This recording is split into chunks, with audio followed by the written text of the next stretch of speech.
ఆంధ్రప్రదేశ్ రాష్ట్రంలో జగన్మోహన్ రెడ్డి పరిపాలన పోవాలని ప్రతి ఒక్కరూ కోరుకుంటున్నారని అనంతపురం అర్బన్ కూటమి అభ్యర్థి దగ్గుపాటి వెంకట ప్రసాద్ అన్నారు.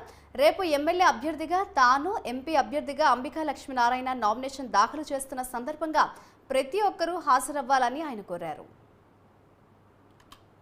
అలాగే అనంతపురం పార్లమెంట్ అభ్యర్థి అయినటువంటి అంబికా లక్ష్మీనారాయణ గారు రేపు ఉదయం 9 గంటలకి ఇక్కడ నుండి అర్బన్ తెలుగుదేశం పార్టీ ఆఫీస్ నుంచి బయలుదేరి రామ్నగర్ ఫ్లైఓవర్, అలాగే ZP, Saptagiri circle, old town, Suryanagar మీదుగా ఓల్డ్ టౌన్ కలెక్టర్ ఆఫీస్ వరకు ర్యాలీ పెట్టడం జరిగింది.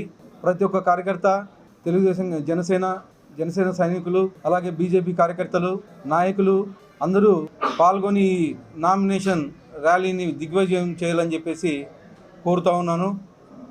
అలాగే రేపు జరగబోయే నామినేషనే ర్యాలీనే నా విజయానికి మెట్ అవుతుందని చెప్పేసి తెలియజేసుకుంటున్నాను.